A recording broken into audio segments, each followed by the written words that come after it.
اگر کوئی شخص ساری زندگی کوئی ایک نفلی عبادت نہ کرے، فرائض اور واجبات پر اکتفا کرے، سنتوں پر اکتفا کرے، اور ایک بھی نفلی نماز زندگی بھر نہ پڑھے، نہ کوئی نفلی صدقہ دے، لیکن واجبات اور فرائض ادا کرتا رہے، لیکن ساتھ ساتھ گناہ اس سے کبھی صادر نہ ہو، تو باوجود کہ اس نے نفلی نماز نہیں پڑھی، نوافل ادا نہیں کیے، اس کے باوجود انشاءاللہ سیدھا جنت میں جائے گا، کیونکہ گناہ نہیں ہوا اس سے۔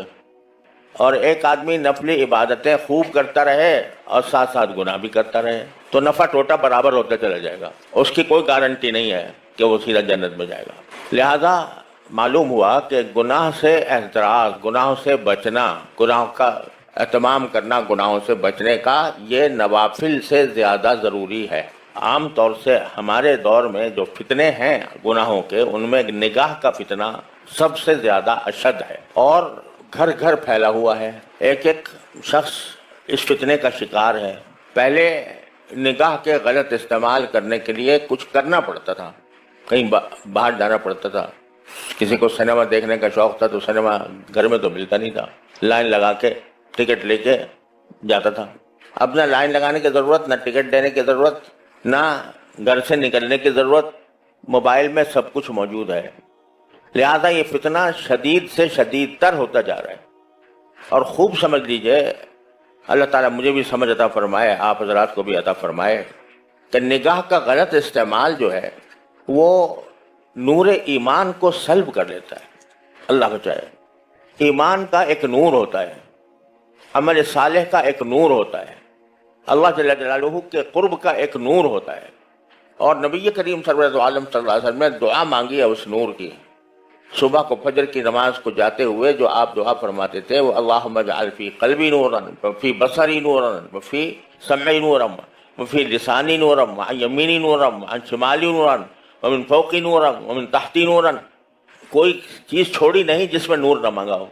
یا اللہ مجھے میرے دل میں نور دے دے، میرے آنکھوں میں نور دے دے، مجھے میرے کانوں میں نور دے دے، میرے بصر میں نور دے دے، میرے دائیں نور دے دے، میرے بائیں نور دے دے، میرے آگے نور دے دے، میرے پیچھے نور دے دے، میرے اوپر نور دے دے، میرے نیچے نور دے دے، میری زبان میں نور دے دے، اور نور میرا بڑھاتے ہی چلے جائیے، وَأَعْظِمْ لِي نُورًا، اور یہاں تک کہ یہ کہہ دیا وَاجْعَلْنِي نُورًا، مجھے ہی نور بنا دیجیے۔ کیا ہے یہ نور مانگ رہے ہیں نبی کریم صلی اللہ علیہ وسلم۔ یہ کاہے کا نور؟ ایمان کا نور، تصدیق کا نور، قرب الہی کا نور، تعلق مع اللہ کا نور۔ یہ نور ایمان کے اندر، ہر صاحب ایمان کے اندر ہونا چاہیے۔ اس لیے صبح صبح رسول کریم صلی اللہ علیہ وسلم یہ دعا مانگتے ہیں کہ مجھے دے دیجیے۔ اب یہ نور جو ہے نا، یہ تو گناہ کے ساتھ جمع نہیں ہوتا۔ گناہ بھی کرتا رہے آدمی اور نور بھی ملتا رہے ایمان کا، یہ مشکل ہے۔ حضرت امام شافعی کا کہ شعر مشہور ہے کہ کسی شاگرد نے کسی استاد سے کہا، خود امام شافعی نے اپنے استاد بکی ابن جراح رحمۃ اللہ علیہ سے، امام شافعی کے استاد ہیں بکی ابن جراح، اور وہ امام ابو حنیفہ کے شاگرد ہیں، تو ان سے کہا کہ مجھے کچھ حافظے کی تقویت کا کوئی ذریعہ بتا دیجئے، کیونکہ مجھے بہت سی باتیں پڑھتا ہوں یاد نہیں رہتی۔ تو کہتے ہیں خود امام شافعی شعر میں کہ شکوت الی بکیع سوء حفظی فاوصانی الی ترک المعاصی، جب میں نے کہا میرا حافظہ کمزور ہے تو حضرت بکی نے جواب میں کہا کہ گناہ چھوڑ دو تو حافظہ کبھی ہو جائے گا۔ کیوں؟ فإن العلم نور من الہ ونور اللہ لا یعطی لعاصی، کیونکہ علم جو ہے یہ اللہ کی طرف سے ایک نور ہے، اور یہ اللہ کا نور کسی نافرمان کو نہیں دیا جاتا۔ تو معلوم ہوا کہ گناہ جو ہے وہ انسان کے دل سے ایمان کے نور کو سلب کر لیتا ہے۔ اب کیا مطلب ہے اس نور کے سلب کرنے کا؟ اس کی تفصیل میں جائیں تو لمبی چوڑی تقریر کی ضرورت ہوگی، لیکن مختصر بات یہ ہے کہ جب ایمان کا نور قلب میں پیدا ہو جاتا ہے، اللہ تعالیٰ اپنی رحمت سے ہم سب کو عطا فرما دے، تو پھر انسان جو ہے وہ اس کا خود طبعی میلان وہ طاعات کی طرف ہوتا ہے، عبادات کی طرف ہوتا ہے، اللہ تعالیٰ کے احکام کی تعمیل کی طرف ہوتا ہے، اور گناہوں کی طرف جو رغبت ہے وہ کم ہوتی چلی جاتی ہے۔ جتنا ایمان کا نور بڑھے گا اتنا ہی